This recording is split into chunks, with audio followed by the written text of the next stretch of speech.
जय श्रीराम. जयाचा जनी जन्मनामार्थ झाला, जयाने सदा वासनामात केला. जयांच्या मुखी सर्वदा नाम कीर्ती, नमस्कार त्या ब्रह्मचैतन्य मूर्ती. सद्गुरुनाथ महाराज की जय. जय जय रघुवीर समर्थ, श्रीराम समर्थ. जय श्रीराम. सगळ्यांना माझा नमस्कार. आपण रोज 13 माळा आत्मशुद्धीसाठी या उपक्रमाअंतर्गत रोज नामस्मरणही करत आहोत आणि महाराजांच्या तत्वज्ञानावर आधारित आपण चिंतनही करत आहोत. प्रेमात राम रमतो, प्रेमाला मोल ना जगा माझी, हाची सुबोध गुरूंचा, गुरुरायाला तहान प्रेमाची. तर महाराज काय सांगतात आपल्याला की सर्वांशी निष्कपट प्रेमाने वागावे, आपल्या पाहण्यामध्ये सुद्धा प्रेम असावे आणि आपले बोलणे अत्यंत गोड असावे. महाराजांची वाणी किती मृदू आहे पहा. त्यांना आपल्या पाहण्यात प्रेम हवंय, आपल्या बोलण्यामध्ये प्रेम हवंय आणि ते प्रेम कसं हवंय तर निष्कपट हवंय, म्हणजे स्वार्थरहित असं प्रेम हवंय. महाराज काय सांगतात की स्वार्थरहित प्रेम हीच परमात्म्याची खूण. आज आपण खरंच अवलोकन केलं स्वतःचं तर कुठेतरी स्वार्थ असतो. मग तो प्रापंचिक स्वार्थ आहे, कुठलाही तऱ्हेचा स्वार्थ आहे. आपण सगळ्या लोकांशी जे काही प्रेमाने वागायला जातो, शुद्ध भावना त्याच्यामध्ये किती आहे, स्वार्थ किती आहे, हे खरोखरीच तपासून बघण्याची वेळ आता आपल्यावर आलेली आहे. महाराज काय सांगतात की स्वार्थरहित प्रेम हीच परमात्म्याची खूण. प्रेम कसं करायचंय तर निष्कपट, मनात पाप नाही, मनामध्ये कपट नाही, मन अत्यंत शुद्ध आहे, अंतःकरण अत्यंत शुद्ध आहे. अशा शुद्ध आणि पवित्र अंतःकरणातनं जे पाझरतं ते शुद्ध आणि पवित्र प्रेम आहे. असं प्रेम आपल्याला करायचंय सगळ्यांवर. बोलणं आपलं अत्यंत गोड हवं आणि पाहणं सुद्धा गोड हवं, पाहण्यामध्ये सुद्धा प्रेम असायला हवं. कुठलाही स्वार्थ नसावा त्या प्रेमामध्ये. आज आपण घरामध्ये सुद्धा किंवा घराबाहेर सुद्धा खरोखरीच अवलोकन करूया, काहीतरी स्वार्थ असतो पहा. समोरच्याशी अशी चांगले संबंध आपल्याला ठेवायचे असतात, पण कुठेतरी मनामध्ये पुसटसा एक स्वार्थ असतोच. आपलं सगळं व्यवस्थित असावं, आपल्याला माणसांशी जुळवून घेणं भाग आहे, ही त्याच्यामागची भावना असते. तर शुद्ध प्रेम, स्वार्थरहित प्रेम, निष्कपट प्रेम हे कसं करायचं हे महाराजांनी आपल्याला शिकवलेलं आहे. महाराज काय सांगतात की निसर्गतः प्रत्येक व्यक्तीमध्ये प्रेम असतं. प्रत्येक प्राणीमात्रामध्ये प्रेमाचा अंश असतोच. पण आपण जर अनुभव घेतला या गोष्टीचा तर प्रेम करणं तितकंसं सोपं नाही असं आपल्या लक्षात येतं. कारण काय होतं, प्रत्येक माणसाचा स्वभाव निराळा आहे. प्रत्येक माणसाची मानसिक जडणघडण वेगळी आहे. प्रत्येक माणसाला जी परिस्थिती मिळालेली आहे ती वेगळी असते. आर्थिक परिस्थिती असेल, त्याच्या भोवती जी परिस्थिती असते ती, सामाजिक परिस्थिती, घरामधलं वातावरण, या सगळ्या गोष्टीचा त्या माणसाच्या मनावर, स्वभावावर परिणाम होत असतो. म्हणजे महाराज सांगतात तसं की गंगेचा उगम हा ज्या ठिकाणी होतो त्या ठिकाणी ती नदी अत्यंत शुद्ध असते, पवित्र असते. पण नंतर नंतर त्याच्यामध्ये थोडंसं गढूळ असं ते पाणी होत जातं. तसं जेव्हा आपण जन्म घेतो त्यावेळेला आपलं मन किंवा अंतःकरण हे अत्यंत शुद्ध असतं. पण आपण जसजसे मोठे होत जातो तशी जी आपल्या भोवती परिस्थिती जी आपल्या वाट्याला येते, घरातलं वातावरण आपल्या वाट्याला येतं, सामाजिक परिस्थिती असते, आर्थिक विषमता असते, अनेक गोष्टी असतात. त्यामुळे आपल्या मनाभोवती किंवा आपल्या शुद्ध अंतःकरणाभोवती अनेक विषय, विकार आणि वासना यांची आवरणं तयार होतात आणि शुद्ध असं जे प्रेम आपल्या मनामध्ये किंवा हृदयामध्ये भगवंताने भरून दिलेलं आहे, ते प्रेम कुठेतरी विरून जातं आणि आपल्याला ती प्रेमभावना कितीही म्हटलं तरी काही वेळेला उत्पन्न करता येत नाही. तो आपल्या स्वभावाचा एक प्रकारचा दोष असा बनतो. म्हणून महाराज असं सांगतात की प्रेम ही खरं तर निसर्गाने आपल्याला दिलेली एक भावना आहे, शुद्ध अशी भावना आहे आणि निसर्गतः नैसर्गिकरित्या प्रत्येक प्राणीमात्रामध्ये प्रत्येकामध्ये प्रेमाचा अंश असतो. पण प्रत्येक व्यक्तीचा स्वभाव निराळा असल्यामुळे, त्याची आवड-निवड वेगवेगळी असल्यामुळे किंवा दैवयोगाने प्रत्येक माणसाचे संबंध एकमेकांशी वेगळ्या तऱ्हेने येत असतात. त्यामुळे सगळ्यांवर निष्कपट किंवा स्वार्थरहित प्रेम करणं आपल्याला तितकंसं सोपं जात नाही. म्हणजे काय होतं तेही आपल्याला समजून घेतलं पाहिजे. म्हणजे संत, सद्गुरू, महाराज आपल्याला जेव्हा एखादं तत्वज्ञान सांगत असतात, उलगडून दाखवत असतात, त्यावेळेला आपल्याला अनुभवायला काय येतं, ह्याचा पण आपल्याला अभ्यास करणं भाग असतं. म्हणजे मग आपल्याला त्यातनं सुधारणा करता येते. साधारण कसं होतं, की निसर्गतः आपल्या विचारांचे जर लोक असतील, ज्यांच्याबरोबर आपली आवड-निवड जुळते, तशी जर लोकं आपल्या अवतीभोवती असतील, तर स्वाभाविकरित्या आपलं त्यांच्यावर प्रेम बसतं. हे शुद्ध प्रेम आहे. ह्याच्यामध्ये कुठलीही वासना नाही. हे तुम्ही सगळ्यांनी लक्षात घ्या. महाराजांना जे प्रेम अपेक्षित आहे, ते शुद्ध प्रेम आहे. वासना नसलेलं प्रेम, स्वार्थ नसलेलं प्रेम, कुठलंही कपट नसलेलं प्रेम. आपल्या विरुद्ध विचारांचे लोक असतील, ज्या लोकांबरोबर आपली आवड-निवड जुळत नाही, अशी जेव्हा लोकं आपल्या संपर्कामध्ये येतात, त्यावेळेला त्यांच्यावर नैसर्गिकरित्या किंवा निसर्गतः प्रेम बसायला थोडंसं जड असतं, कठीण असतं. किंबहुना बऱ्याचदा द्वेष उत्पन्न होईल असे प्रसंग जास्त घडतात. द्वेष का उत्पन्न होतो? तर आपली आवड-निवड आणि समोरच्या व्यक्तीची आवड-निवड एकमेकांबरोबर जुळत नाही.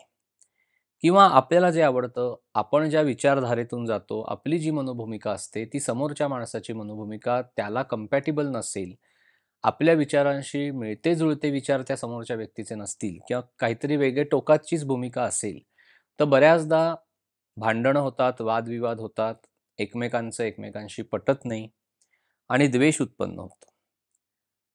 कारण एकमेकांची आवड जुळत नाही, एकमेकांचे विचार जुळत नाहीत. स्वभाव वेगवेगळे असतात, स्वभाव भिन्नता असते. स्वभावानुसार त्याच्या आवडी-निवडी तयार झालेल्या असतात. त्या आपल्याशी जुळत नाहीत. मग अशा वेळेला महाराज काय सांगतात, की ठीक आहे, घरामध्ये निरनिराळ्या स्वभावाची माणसं असणार. निरनिराळ्या आवडी असणारी माणसं घरामध्ये राहत असणार. कारण आपला प्रपंच, परमार्थ हा घरातनं सगळा सुरू झालेला असतो. मग अशा वेळेला काय करायचं, तर जेव्हा द्वेषबुद्धी उत्पन्न होते एखाद्या व्यक्तीविषयी आपल्या मनामध्ये, तर पहिल्यांदा ती आपल्याला काढून टाकायची. कारण आपण आत्मशुद्धीकडे म्हणजे अंतःकरणाच्या शुद्धीकडे आपला प्रवास आहे. त्याच्यामुळे जे जे मार्गामध्ये असं अशुद्ध येतंय, ते आपल्याला जबरीने बाजूला काढावं लागतं. मग द्वेषबुद्धी येते का आपल्याकडे? एखाद्या व्यक्तीविषयी द्वेष वाटतोय का? मत्सर वाटतोय का? राग येतोय का त्या व्यक्तीचा? का येतोय? मुळापर्यंत जा. मग आपल्याला कळतं, की अरे आपला स्वभाव त्याच्याबरोबर जुळत नाही. ज्याला आपण म्हणतो वेव्हलेंथ जुळत नाही. विचार जुळत नाहीत. आवड-निवड जुळत नाही. ती व्यक्ती काहीतरी वेगळाच विचार करत असते, आपण वेगळा विचार करतो. तर त्या समांतर असतात रेषा, की ज्या एकमेकांबरोबर जुळत नाहीत. पण घरामध्ये राहणं भाग आहे. आपण घर सोडून बाहेर जाऊ शकत नाही, प्रपंच सोडून जाऊ शकत नाही, प्रपंच टाकू शकत नाही. ती नाती भगवंताने आपल्याला दिलेली आहेत, परमेश्वराने दिलेली आहेत. त्याच्यामुळे ती नातीसुद्धा आपल्याला तोडता येत नाहीत. मग अशा वेळेला आपली भूमिका कशी असली पाहिजे? आपल्या मनाची धारणा कशी असली पाहिजे? तर महाराज सांगतात, की जिथे तुमच्या मनामध्ये द्वेष उत्पन्न होत असेल, मत्सर उत्पन्न होत असेल, राग उत्पन्न होत असेल, क्रोध उत्पन्न होत असेल, काही वेळेला अशी एक असहाय्य अशी भावना पण उत्पन्न होते, की अरे, माझं कोणी ऐकून सुद्धा घेत नाहीये. तर त्या प्रत्येक ठिकाणी ती द्वेषबुद्धी नाहीशी करण्यासाठी समोरच्या व्यक्तीला थोडीशी आपण सवलत द्यायला सुरुवात केली पाहिजे. हे अवघड आहे. पण महाराजांनी सांगितलंय आपण त्याच्यावर विश्वास ठेवून आपण त्यावर काम तरी करू शकतो. सवलत द्यायची म्हणजे काय? थोडंसं मार्जिन द्यायचं. म्हणजे आपण जसं प्रत्येक गोष्टीमध्ये थोडंसं मार्जिन असतं, तसं प्रत्येकाच्या स्वभावाला आपण सवलत दिली पाहिजे असं महाराज सांगतात. म्हणजे काय होतं, की काही वेळेला समान आवडी गोष्टी ज्या सगळ्यांच्या आहेत, की सगळ्यांना एखादी गोष्ट घरामध्ये करायला आवडते. ती आपण मुद्दामून करायची. म्हणजे त्यावेळेला सगळ्या लोकांचं मन तिथे आपोआपच रंगतं. एकमेकांच्या विषयी प्रेम उत्पन्न होतं. आणि जी गोष्ट आवडत नाही, म्हणजे समान आवडीची नाही, ती गोष्ट फक्त आपण आपल्यापुरती ठेवायची. म्हणजे ती दुसऱ्यावर लादायची नाही. महाराज काय सांगतात, की आपण ज्या कारणामुळे दुसऱ्याचा द्वेष करतो तेच कारण त्या माणसाने आपला द्वेष करण्यासाठी पुरेसं असतं. म्हणजे आपल्याला अमुक अमुक एखादी गोष्ट आवडत नाही की जी ती व्यक्ती करतीये, चांगली असते ती गोष्ट, पण आपल्याला आवडत नसते.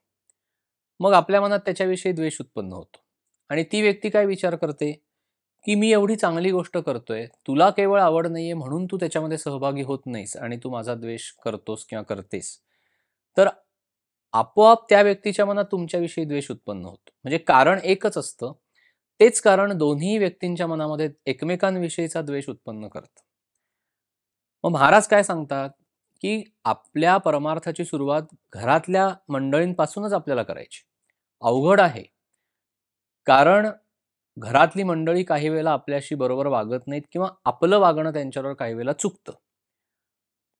कारण त्याला अनेक असतात.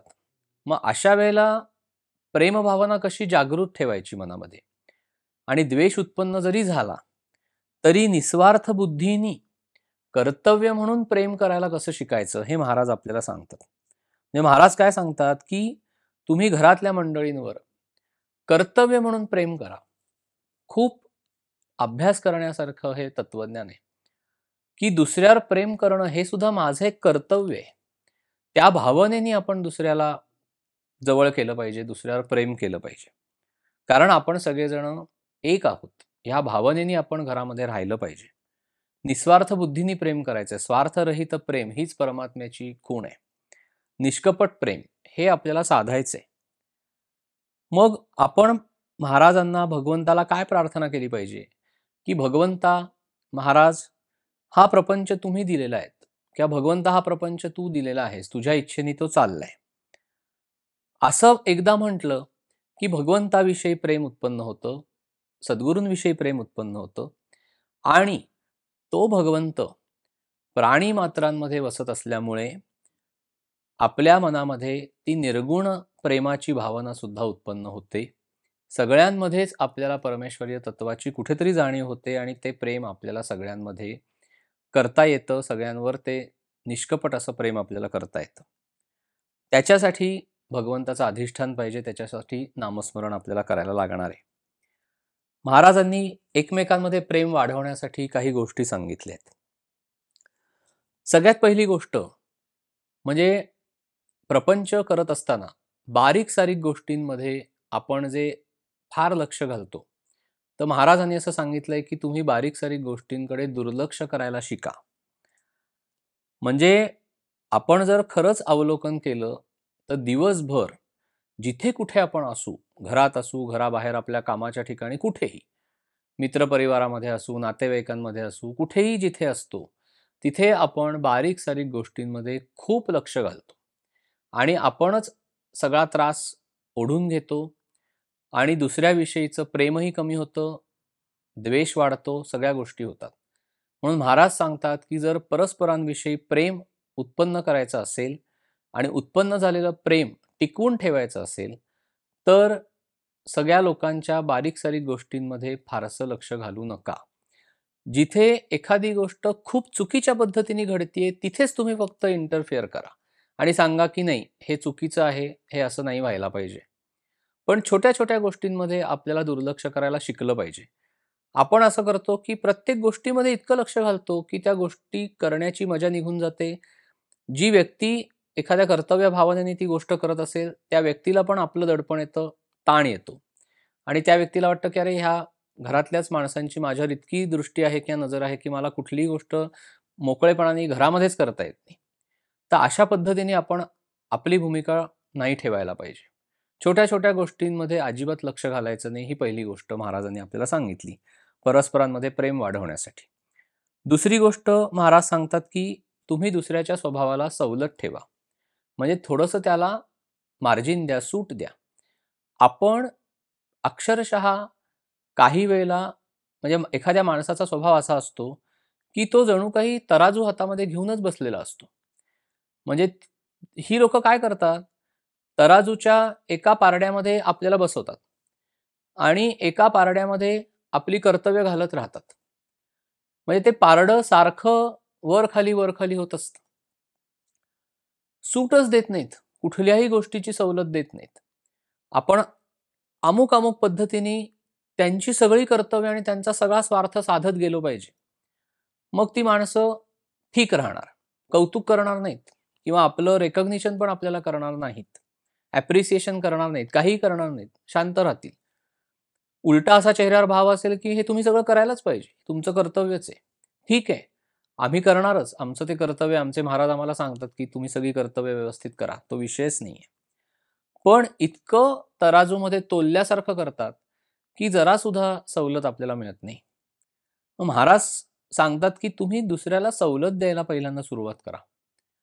तुम्ही दुसऱ्याला थोडीशी सूट द्या, की ठीक आहे, ही गोष्ट नाही का तुला जमली? ठीक आहे, हरकत नाही.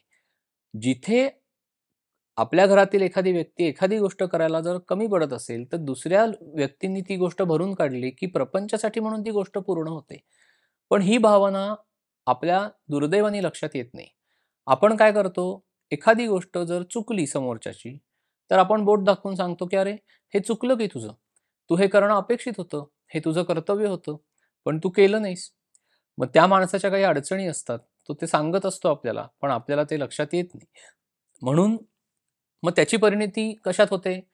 वादविवाद, संघर्ष, एकमेकांचं एकमेकांबरोबर न पटणं आणि घरामध्ये भांडणं होणं, धुसफूस होणं हे सगळं चालू होतं. महाराज म्हणतात, की अशा तऱ्हेची घरं ही साधनेसाठी अजिबात पोषक राहत नाहीत. तिथे साधना व्यवस्थित चालत नाही, तिथे उपासना व्यवस्थित चालत नाही, परमेश्वर रमत नाही, तिथे सद्गुरू तत्व रमू शकत नाही. म्हणून आपण नेहमी दुसऱ्याच्या स्वभावाला सवलत दिली पाहिजे. ही दुसरी गोष्ट महाराजांनी सांगितली. म्हणजे आपल्याला प्रेम करता येतं, द्वेषबुद्धी राहत नाही. तिसरी महाराजांनी ही गोष्ट सांगितली आहे, जेव्हा तुम्हाला एकमेकांच्या मध्ये प्रेम उत्पन्न व्हावं असं वाटत असेल आणि ते वाढावं असं वाटत असेल, तर सामायिक आवडीच्या गोष्टी करायच्या. घरातल्या सगळ्यांना मिळून जी गोष्ट करायला आवडते ती मुद्दामून काही ठराविक वेळेनंतर ती मुद्दामून करायची सगळ्यांनी मिळून, की आपोआप सगळ्यांचं एकमेकांबरोबरचं प्रेम वाढतं. आणि जर एखाद्याला सांगायचंच झालं, सूचना करायची झाली, म्हणजे काय, की कळतंय, की एखादी व्यक्ती चुकीचं वागतीये आणि आपण तसंच बसू शकत नाही. कारण आपल्याला त्या व्यक्तीविषयी प्रेम वाटत असतं. त्या व्यक्तीचं नुकसान होऊ नये असं आपल्याला वाटत असतं. मग महाराज काय सांगतात, की थेट त्या व्यक्तीला दूषण न देता आपण गोड शब्दामध्ये सुद्धा सांगू शकतो, की नम्रतेने सांगू शकतो, की "बाबा, तू असं करू नकोस. हे थोडंसं तुझं चुकतंय. ह्याच्यामुळे असे-असे परिणाम तुलाच भविष्यामध्ये भोगावे लागतील." अशा पद्धतीने जर आपण एकमेकांशी संवाद साधला, तर बऱ्यापैकी प्रेमाचं वातावरण घरामध्ये राहतं. आणि चौथी आणि अत्यंत महत्त्वाची गोष्ट महाराज सांगतात ती म्हणजे स्वतःच्या स्वार्थाला आळा घालणे. कारण बऱ्याचदा आपण दुसऱ्याशी प्रेमाने वागतो ते एक काहीतरी स्वार्थ त्याच्यामागे असतो. स्वार्थबुद्धी असते. आपण वरवरनं म्हणू, की "नाही बाबा माझा कुठला काय स्वार्थ आहे.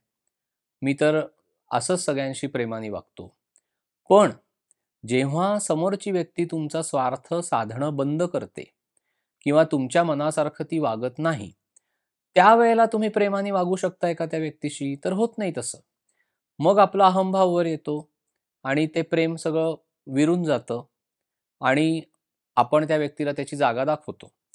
आणि मग आपण म्हणतो, की "अरे, मी तुझ्यासाठी एवढं केलं, पण तू काय केलंस? किंवा माझ्यासाठी तू काय केलंस? किंवा तू कुठलं कर्तव्य केलंस माझं?" म्हणजे अशा पद्धतीने कुठेतरी सूक्ष्मात का होईना, पण ती स्वार्थबुद्धी असतेच. म्हणून महाराज जेव्हा सांगतात स्वार्थरहित प्रेम करा, त्याच्या मागे खूप गोष्टी आहेत. आपण तपासून बघितलं पाहिजे, की आपण जेव्हा समोरच्या बरोबर प्रेमाने वागतो, तर ते प्रेम आपलं स्वार्थरहित आहे का कुठेतरी मागे स्वार्थ आहे, की बाबा काहीतरी आपलं साधायचंय म्हणून आपण प्रेमाने वागतोय, तपासून बघायचं. स्वार्थरहित असेल, निष्कपट असेल, निसर्गतः ते उत्पन्न झालेलं असेल, तर काहीही अडचण नाही. तेच अपेक्षित आहे महाराजांना. पण जर आपण स्वार्थाने दुसऱ्याशी प्रेमाने वागत असू, तर त्या स्वार्थाला आळा घालणं ही चौथी गोष्ट आहे.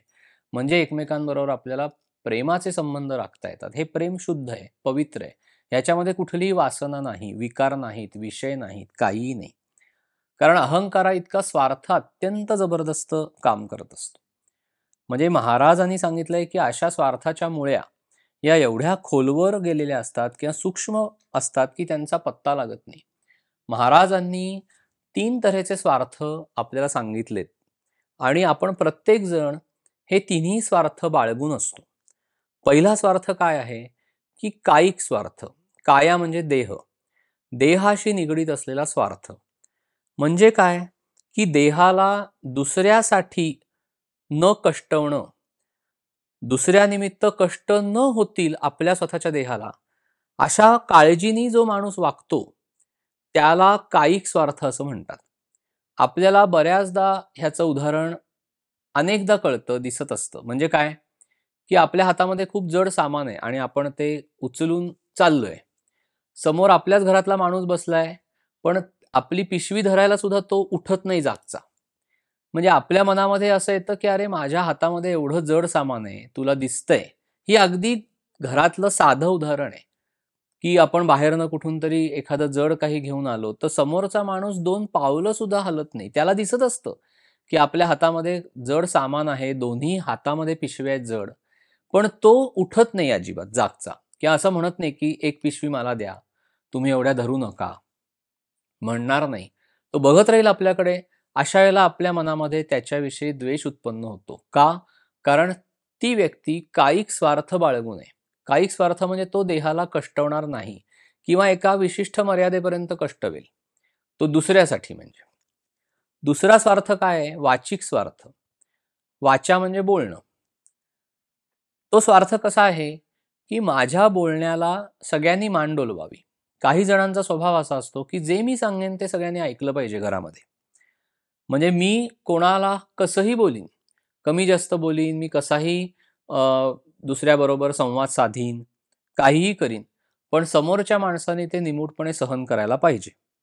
अशा तऱ्हेच्या स्वार्थाला वाचिक स्वार्थ असं म्हणतात. त्याच्यामुळे आपण जर त्या व्यक्तीला प्रत्युत्तर द्यायला गेलो, तर ती व्यक्ती आपल्या अंगावर अक्षरशः धावून येते, सहन होत नाही.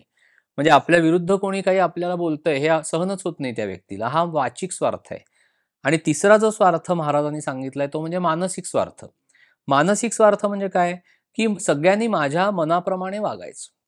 मी जे सांगीन तेच वागायचं. माझे विचार हेच बरोबर आहेत. अशा तऱ्हेने भूमिका घेऊन घरामध्ये किंवा ऑफिसमध्ये जिथे आपण काम करतो, जिथे कुठे वावरतो, तिथे अशी माणसं आपल्याला आढळतात. घरामध्ये सुद्धा एखादी व्यक्ती असते, की तिच्याच विचारांनी, तंत्रांनी, तिच्या मनाप्रमाणेच सगळ्यांना वागावं लागतं.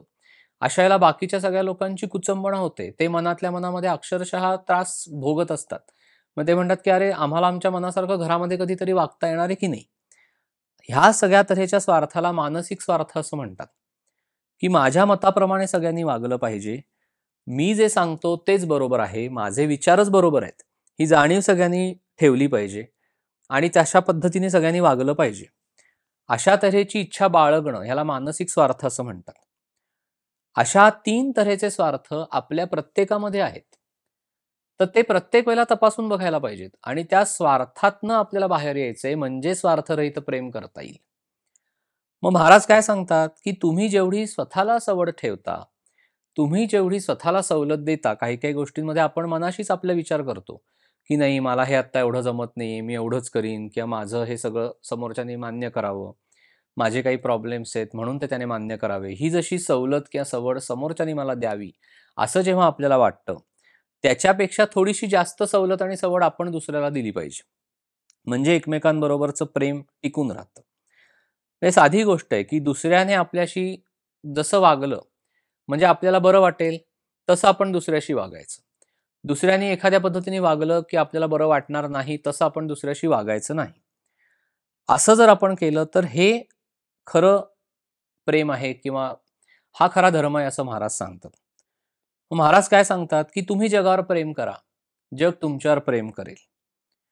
आपण जेव्हा अनेकांवर प्रेम करतो, तेव्हा आपण प्रेम करणारे एकटेच असतो. आपण 1000 लोकांवर प्रेम करतो. प्रसंगी ती 1000 माणसं आपल्यावर प्रेम करतात. म्हणजे आपल्याला अक्षरशः प्रेमाने नाऊ-माखू घालतात. हे भगवंताचं प्रेम आपल्याला मिळतं. हे महाराजांचं प्रेम आपल्याला लोकांकडनं मिळतं. म्हणून महाराज सांगतात, की तुम्ही निस्वार्थ बुद्धीनी, निष्कपट प्रेमाने सगळ्यांशी राहा, वागा. तुमच्या पाहण्यामध्ये सुद्धा प्रेम असावं, तुमचं बोलणं अत्यंत गोड असावं आणि त्याच्यामध्ये कुठला स्वार्थ नसावा आणि नाटकीपणा नसावा. बऱ्याचदा आपण अत्यंत नाटकीपणाने लोकांशी गोड-गोड बोलणारी माणसं पाहतो आपल्या आजूबाजूला आणि ज्यांच्याबरोबर ते अशा तऱ्हेने वागत असतात, ती व्यक्ती निघून गेली, की त्याच व्यक्तीची निंदा ती लोकं पुढे करतानाही आपल्याला आढळतात. अशा तऱ्हेचं वागणं हे त्या व्यक्तीला जरी कळत नसलं, तरी भगवंताला आणि सद्गुरूंना कळतं. त्याच्यामुळे आपल्या वागण्यामध्ये अत्यंत प्रामाणिकपणा पाहिजे. म्हणजे एखाद्याला फार प्रेमाने गळ्यात गळे नाही घालता आले, तर द्वेषबुद्धी ठेवायची नाही. म्हणजे न्यूट्रल अवस्थेमध्ये यायचं, मग पुढे जायचं. म्हणजे कुठलाही विकार, विषय किंवा वासना आपल्याला जेव्हा क्षीण करत न्यायची असते, तेव्हा ती पहिल्यांदा न्यूट्रल अवस्थेमध्ये आणायची. म्हणजे जिथे प्रेमही नाही, पण जिथे द्वेषही नाही. अशा अवस्थेमध्ये यायचं. म्हणजे द्वेष पहिला घालवायचा, मग त्या अवस्थेमध्ये जायचं. मग तिथून प्रेम सुरू होतं. म्हणून महाराज सांगतात, की जो अशा पद्धतीने निष्कपट प्रेमाने जेव्हा राहतो, तेव्हा त्याला भगवंताचं प्रेम हे जगाकडनं मिळतं. कारण त्या जगामधल्या प्रत्येक प्राणिमात्रामध्ये भगवंत बसतोय. त्याच्या भगवंताला जेव्हा तुमच्यावर प्रेम करायचं असतं ना, तेव्हा तो सगळ्या हजार लोकांकडनं तुमच्यावर प्रेम करतो. महाराज काय उदाहरण देतात पहा, की पक्ष्यांची पिल्लं जशी त्यांच्या पंखाखाली अशी सुरक्षित असतात किंवा त्यांच्या पंखाखाली ती वाढतात, तसं आपण आपल्या घरातल्या माणसांना आपल्या प्रेमाच्या पंखाखाली, छायेखाली, आश्रयामध्ये ठेवावं. सगळ्यांशी अत्यंत प्रेमाने वागायचं, निष्कपट प्रेमाने वागायचं. आपल्या बोलण्यामध्ये नव्हे तर पाहण्यामध्ये सुद्धा प्रेम असायला हवं. बऱ्याचदा कसं असतं, आता इथे स्वार्थरहित हा भाग सगळ्यालाच ॲप्लिकेबल आहे. म्हणजे काही लोकांची दृष्टी पण इतकी अशुद्ध असते, की गोष्टी बिघडतात समोरच्या माणसाच्या. किंवा काही वेळेला वाणी अशुद्ध असते, अपवित्र असते. तोंडून शुद्ध असं काही बाहेरच पडत नाही. तर अशा वेळेला अशा लोकांनी म्हणजे महाराजांनीच सांगितलंय हे, की तुम्ही नामाला इतकं धरून ठेवा आणि सारखी भगवंताची प्रार्थना करा, की माझी दृष्टी तू शुद्ध कर, माझी वाणी शुद्ध कर. ज्या वाणीनी, ज्या जिव्हेनी आपण भगवंता तुझं नाम मी घेतोय, ती वाणी, ती जिव्हा माझी अपशब्द वापरण्यामध्ये विटाळू देऊ नकोस. ही सारखी आपण प्रार्थना करायची. आणि म्हणून हा प्रेमाचा धडा जो गिरवायचा आहे, तो आपल्या घरापासनं आपण त्याची सुरुवात करायची. म्हणजे पहिल्यांदा घरातली माणसं, मग शेजारची लोकं आणि मग आपल्या आजूबाजूला जी काही सगळी लोकं आहेत, आपल्या कामाच्या ठिकाणी जी सगळी लोकं आहेत, असा त्याचा परीघ आपण त्याचा विस्तार करत गेला पाहिजे. म्हणजे क्रमाक्रमाने सगळीकडेच प्रेमाची वाढ होऊन सगळंच वातावरण प्रेममय होऊन जातं. मग अशा वेळेला काय करायचं, तर आपण अशा भावनेनी घरामध्ये राहायचं, की अमुक एक करा किंवा अमुक एक करू नका, असा हट्ट न करता, जसं घडेल तसं घडून द्यावं. जिथे अगदी चुकीचं काहीतरी घडत असेल, तिथे फक्त आपण थोडंसं समजून त्या लोकांना सांगावं, की बाबा हे फार चुकीचं तुम्ही वागताय आणि अशा पद्धतीने वागलं तर हे भविष्यात सगळ्यांसाठीच घातक ठरेल. पण जोपर्यंत महाराजांनी मगाशी सांगितलं तसं छोट्या-छोट्या गोष्टींमध्ये आपण दुर्लक्ष करायचं. थोडी सवलत ठेवायची, स्वभावाला सवलत ठेवायची, सवड द्यायची. छोट्या-छोट्या गोष्टींमध्ये आपण फार लक्ष घालायचं नाही. म्हणजे सगळ्यांना थोडंसं मोकळेपणाने वागता येतं. आणि अशा पद्धतीने देह प्रारब्धावर टाकणं महाराजांना फार आवडतं. म्हणून महाराज काय सांगतात, की तुम्ही सगळ्यांशी निष्कपट प्रेमाने वागा. प्रेमाने जग जिंकता येतं. म्हणजे आपलं वागणं असं पाहिजे, की आपण सगळ्यांना हवेसे वाटलो पाहिजे. म्हणजे लोकांनी आपल्याला टाळता कामा नये. म्हणून आपण कोणाचंही अंतःकरण दुखवायचं नाही. कारण मन दुखावणं, मन हा भगवंताचा अवतार आहे. त्याच्या जेव्हा आपण दुसऱ्याचं मन दुखावतो, तेव्हा भगवंताचं अंतःकरण आपण दुखवत असतो. ज्या वेळेला आपल्या हातनं ते घडतं, तेव्हा आपण क्षमा मागायची, प्रायश्चित्त घ्यायचं. पण आपण त्यातनं मोकळे होण्याचा प्रयत्न करायचा. महाराजांनी एक छान उदाहरण दिलंय, की लाकडाचे 2 तुकडे आहेत. म्हणजे ते जोडायचेत समजा. तर प्रत्येक लाकडाचा भाग तासून त्याचा सांधा एकमेकांमध्ये जोडावा लागतो. तरच तो सांधा बसतो, नाहीतर तसं बसत नाही. तर 2 माणसं जेव्हा एकत्र एकमेकांबरोबर राहत असतात किंवा वागत असतात, प्रारब्ध योगाने ती जेव्हा एकत्र आलेली असतात, तेव्हा जसे लाकडाचे दोन्ही भाग घासल्याशिवाय तो सांधा घट्ट बसत नाही, तसं दोघांनीही एकमेकांचे सगळे दोष किंवा आपले स्वतःचे दोष काय आहेत, हे सगळं घासून, तासून टाकलं पाहिजे. म्हणजेच परस्पर प्रेमाचा सांधा बसेल असं महाराजांचं सांगणं आहे. म्हणजे महाराज काय सांगतात, की आपण साखर खाल्ली की आपल्याला जशी ती गोड लागते, त्याप्रमाणे आपण गोड शब्द बोललो की आपल्याला समोरच्याकडनं गोडच शब्द ऐकायला मिळतात. म्हणून आपलं वागणं हे खोटं नसावं, आपलं वागणं हे बेगडी नसावं, नाटकीपणाचं नसावं, स्वार्थाचं नसावं, कपटाचं नसावं. आपलं अंतःकरण शुद्ध असावं आणि आपल्या अंगी सहजता असावी. महाराजांना सहजता अत्यंत आवडते. आपण सहज वृत्तीने वागलं पाहिजे. जशी छोटी मुलं असतात, बालवृत्तीने वागतात, सहज वृत्तीने वागतात. ती बालपणाची सरळ वृत्ती नाहीशी 2 कारणांनी होते असं महाराजांचं सांगणं आहे. एक म्हणजे पैसा आणि दुसरं म्हणजे विद्वत्ता. जसजसं आपण मोठे होत जातो, जसजसे आपण शिकत जातो, विद्या संपादन करतो, फार मोठे शिकतो, त्यावेळेला विद्येचा अभिमान आपल्या मनामध्ये उत्पन्न होतो, त्या ज्ञानाचा अभिमान उत्पन्न होतो आणि आपण दुसऱ्या माणसाला कमी लेखायला सुरुवात करतो. आपण जेव्हा आपल्या बोलण्यातनं किंवा देहबोलीतनं समोरच्या माणसाला कमी लेखतो, त्यावेळेला त्याच्या मनामध्ये त्याचं अंतःकरण दुखावलं जातं. त्याच्या मनामध्ये आपल्याविषयी अशुद्ध भावना उत्पन्न होतात. ती नकारात्मकता आपण घेतो आणि तो माणूस आपल्यापासून दुरावतो. आणि दुसरं जे कारण आहे, बालपणाची सरळ वृत्ती नाहीशी होण्याचं, ते दुसरं कारण म्हणजे पैसा. कारण आपण जसजसा पैसा कमवत जातो, तसतसं ती आर्थिक सुबत्ता जसजशी आपल्याला येते, तसतसं आपण दुसऱ्या माणसाला कमी लेखायला सुरुवात करतो. त्याच्यामुळे आपण कोणीतरी श्रेष्ठ आहोत, अशी भावना विद्वानाला पण असते आणि अशी भावना धनिकाला पण असते. आणि ही घातक आहे. म्हणून प्रपंचामध्ये जेव्हा कुठलेही व्यवहार करत असताना भगवंतापासनं आपली वृत्ती जेव्हा हलत नाही, ढळत नाही, त्याला सहजता किंवा सहज समाधी असं म्हणतात आणि खरा साधक अशी सहज समाधी भोगत असतो. म्हणून तो सहज राहतो. त्याच्या आयुष्यामध्ये अत्यंत सहजता असते आणि त्या सहजतेमध्ये समाधान असतं. मग अशा पद्धतीने जेव्हा आपल्याला सहजतेने राहायचंय, एकमेकांबरोबर प्रेमाने राहायचं आहे, तर आपल्या घरामधलं वातावरण कसं असायला पाहिजे? तर आपल्या घरामधलं वातावरण हे अत्यंत शुद्ध असायला पाहिजे, शांत असायला पाहिजे, पवित्र असायला पाहिजे. म्हणजे आपल्या घरी येणाऱ्या माणसाला परत जाऊच नये असं वाटलं पाहिजे. म्हणजे महाराजांनी छोटं उदाहरण दिलंय, की मुखामध्ये गोड घास आणि उदबत्तीचा सुवास असा जसा पंक्तीमध्ये असतो, त्याप्रमाणे आपल्या अंतःकरणामध्ये पण शुद्ध भाव पाहिजे. आपल्या अंतःकरणामध्ये सुद्धा ती गोडी पाहिजे आणि आपल्या वागण्यामध्ये पण गोडी पाहिजे. म्हणजे आपण आतून बाहेरून दोन्हीकडनं शुद्ध असावं, गोड असावं, आपलं अंतःकरण फार शुद्ध असावं. म्हणजे आपल्या मनाची भूमिका अशी पाहिजे, की जो काही संसार आपला चाललेला आहे, जो काही प्रपंच आपला चाललेला आहे, तो भगवंताच्या इच्छेने चाललाय, जो भगवंताच्या कृपेने चाललाय. त्याच्यामुळे महाराज म्हणतात, की त्या प्रपंचामध्ये तुम्ही खूप चांगलं यश संपादन करा, भरपूर कष्ट करा, चांगला पैसा कमवा, सुबत्ता येऊ दे, सगळं काही होऊ दे, ही भगवंताची कृपा आहे. म्हणजे तुम्ही एखाद्या राजयोग्याप्रमाणे प्रपंचामध्ये ऐशो-आरामात राहा, गाद्या-गिरद्यांवर लोळा. महाराज काय सांगतात? पण हे सगळं करत असताना तुमचं अंतःकरण मात्र भगवंताच्या प्रेमाने असं ओथंबलेलं असलं पाहिजे. तुमच्या अंतःकरणामध्ये अशी भावना पाहिजे, की भगवंता तुझ्या कृपेने मला हे सगळं मिळालेलं आहे.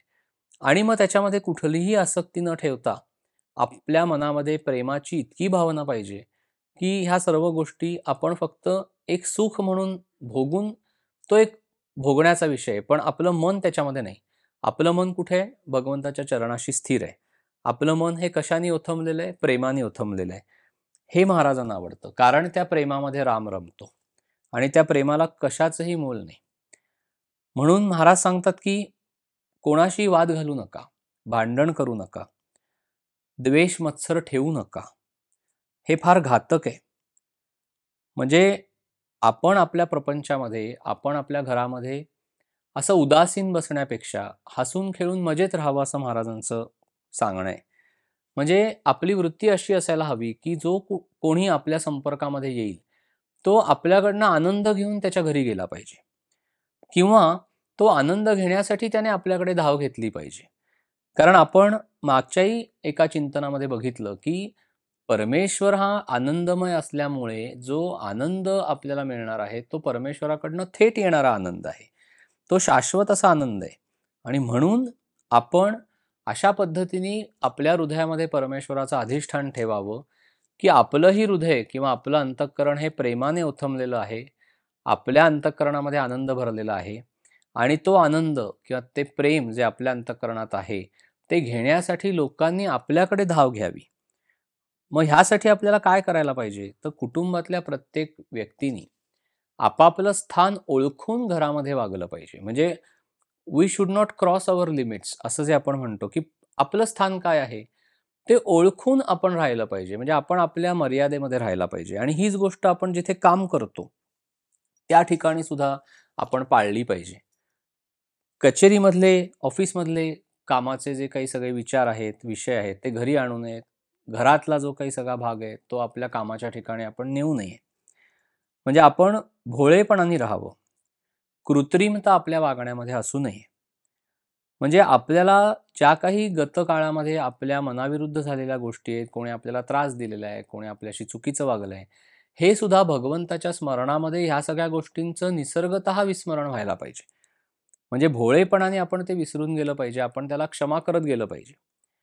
आणि मग असं जर आपण वागलो, तर आपल्या घरामध्ये अत्यंत समाधानाचं असं वातावरण राहतं. सगळी लोकं हसून-खेळून मजेमध्ये राहतात, आनंदामध्ये राहतात आणि हे महाराजांना अत्यंत आवडतं. मग महाराज काय सांगतात, की हे जर तुम्हाला साधायचं असेल, तर तुम्ही प्रत्येकाने भगवंताच्या नामामध्ये राहा. तुमच्या घराला भगवंताचं अधिष्ठान असलं पाहिजे. तर घरातलं वातावरण हे शुद्ध असं राहील आणि निःसंशयाचं राहील.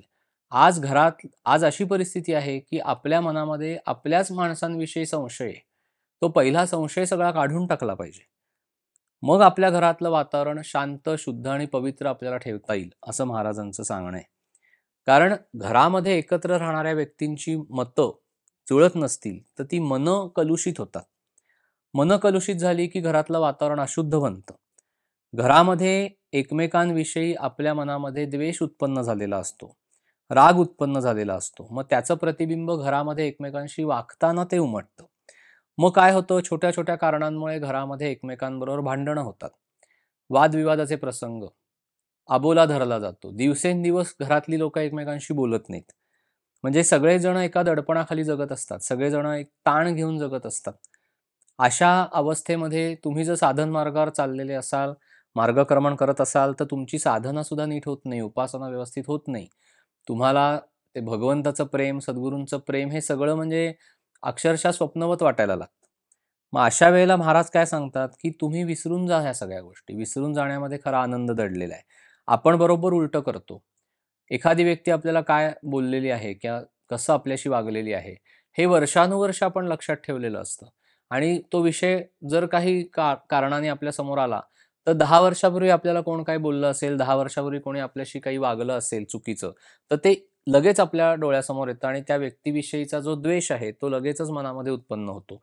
म्हणून महाराज सांगतात, की तुम्ही एखाद्या व्यक्तीबरोबर मागे घडून गेलेला जो प्रसंग आहे, काही अप्रिय तुम्हाला अनुभव आला असेल, तर तुम्ही ते सोडून द्या. कारण काही वेळेला कसं होतं, की पुढच्या प्रसंगामध्ये जेव्हा त्या व्यक्तीबरोबर आपलं वागण्याची वेळ येते, काही कर्तव्य निभावण्याची वेळ येते, त्यावेळेला पूर्वग्रह दूषित आपलं मन झालेलं असतं. त्याच्यामुळे आपण आपल्या कर्तव्याला बऱ्याचदा चुकतो.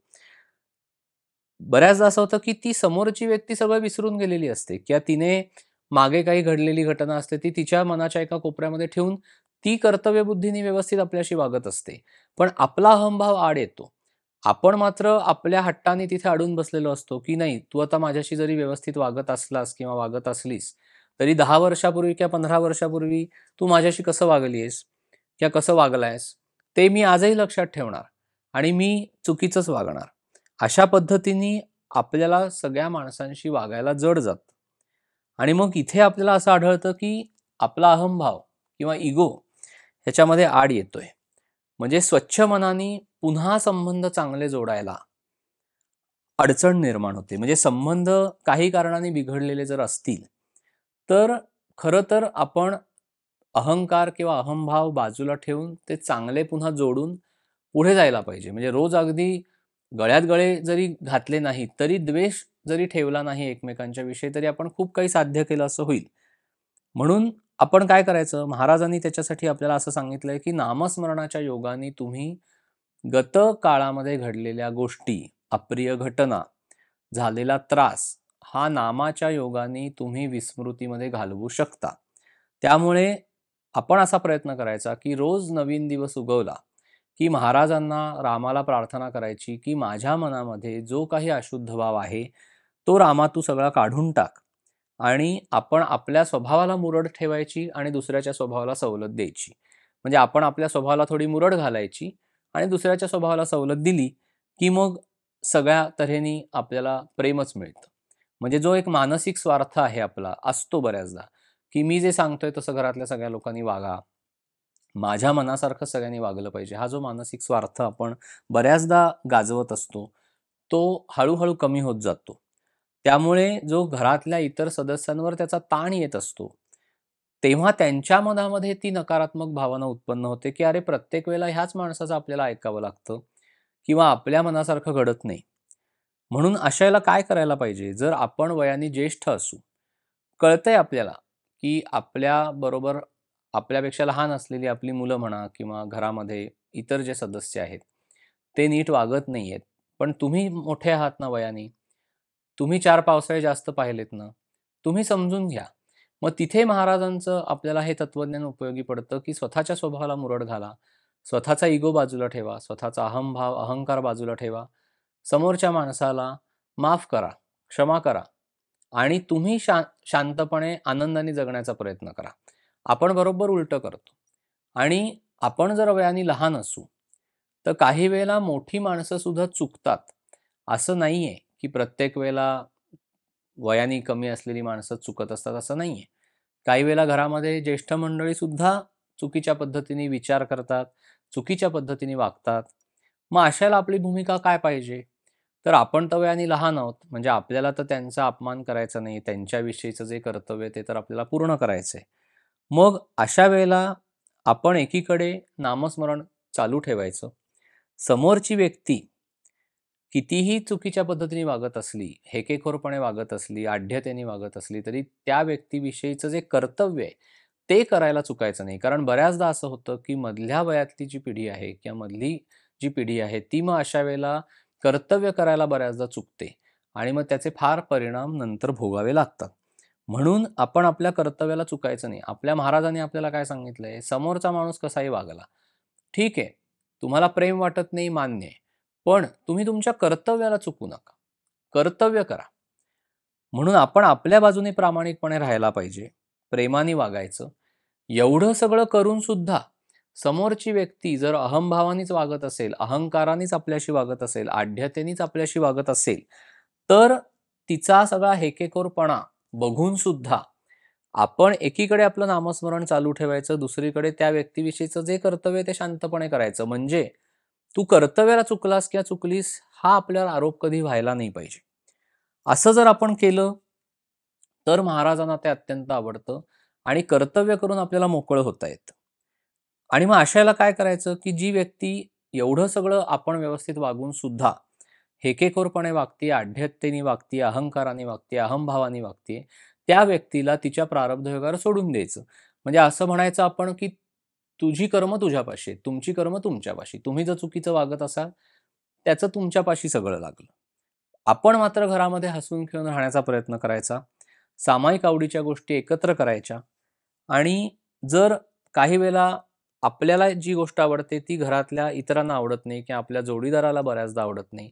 अशा वेळेला आपण त्याला आपल्यामध्ये खेचायचं नाही. पण ॲट द सेम टाईम घरातल्या इतर सदस्यांनी पण तुमच्या आवडी जपल्या पाहिजेत. दोन्हीकडनं असतं.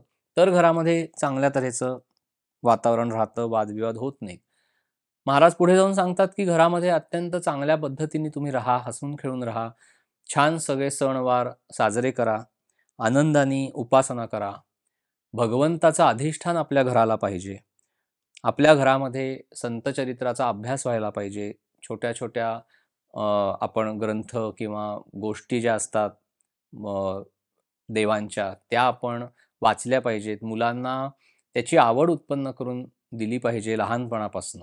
म्हणजे नंतर ती मुलं मोठी झाल्यानंतर म्हणण्यात काही अर्थ नसतो, की नाही ह्यांना मुलांना काही हल्ली फारशी आवड नसते या सगळ्या गोष्टींची. आपणच ती लहानपणापासून त्यांच्या मनामध्ये उत्पन्न करायला लागते. आपण आपल्या बाजूने ती उत्पन्न केल्यानंतर ती जर राहिली नाही भविष्यामध्ये, तर तो त्यांचा प्रारब्ध योग आहे. पण आपण पहिल्यांदा त्यांच्या मनामध्ये ती देवाधर्माची आवड उत्पन्न करायला लागते. मग त्याच्यासाठी आपण काय करायला पाहिजे? तर आपण घरातल्या छोट्या मुलांना ती जसजशी मोठी होत जातील, तसतसं सगळ्याची त्यांना ओळख करून दिली पाहिजे. संतचरित्र वाचून दाखवली पाहिजेत. थोडंसं कुळधर्म, कुळाचाराची त्यांना माहिती करून दिली पाहिजे. सणवार साजरे करण्यासाठी प्रोत्साहन दिलं पाहिजे. घरी देवाची पूजा नित्यनेमाने व्हायला पाहिजे. सगुण उपासना महाराजांनी सांगितली आहे, ती व्यवस्थित व्हायला पाहिजे. सद्ग्रंथांचं वाचन व्हायला पाहिजे. घरामध्ये संध्याकाळी आपण दिवा लावला पाहिजे, धूप जाळला पाहिजे. म्हणजे घरामध्ये जी नकारात्मकता येते काही कारणांनी, ती सगळी नष्ट होते. हे सगळं कशासाठी करायचंय? तर घरामध्ये भगवंताचं अधिष्ठान पाहिजे. घरातली सगळी माणसं भगवंताच्या अधिष्ठानावर त्यांनी त्यांचा प्रपंच चालवला पाहिजे, असं महाराजांचं सांगणं आहे. म्हणजे घरी आलेल्या पाहुण्यांचं, मित्रपरिवाराचं, मित्रमंडळींचं, नातेवाईकांचं आपण उत्तम आदरातिथ्य केलं पाहिजे. म्हणजे महाराज काय सांगतात, की आल्या अतिथा अन्न द्यावे, कोणाचं विनमुख न पाठवावे. म्हणजे आपल्याकडे जो येईल त्याला आपण काहीतरी जेवू खाऊ घातलं पाहिजे. त्याच्या आवडीचे पदार्थ करून त्याला खायला घातले पाहिजे. छोट्या छोट्या गोष्टी असतात, पण ह्या सगळ्या गोष्टींनी आपल्या घरामधलं वातावरण अत्यंत खेळीमेळीचं आणि प्रसन्न राहतं. म्हणजे आपल्या घरामध्ये जो कोणी माणूस आलेला आहे त्याला पुन्हा पुन्हा आपल्याकडे यावं अशी ओढ उत्पन्न होते आणि त्याला त्याच्या घरी परत जाऊ नये असं वाटतं. आणि हे महाराजांना फार आवडतं. म्हणजे घराला भगवंताचं अधिष्ठान जिथे आहे, जिथे सगळी लोकं अत्यंत समाधानाने राहतायत, अत्यंत खेळीमेळीने राहतायत, छान राहतायत, आनंदाने राहतायत, तर अशा शुद्ध, शांत आणि पवित्र घरामध्ये दैवी स्पंदनं वास करतात आणि घरातल्या सदस्यांना त्याचा मोठा लाभ होत असतो. त्यांच्या संपर्कामध्ये जी अनेक मंडळी येतात, त्यांनाही त्याचा लाभ होत असतो. कारण भगवंताचं मूळ स्वरूप आनंदमय आहे आणि तो आनंद थेट भगवंताकडनं मिळतो.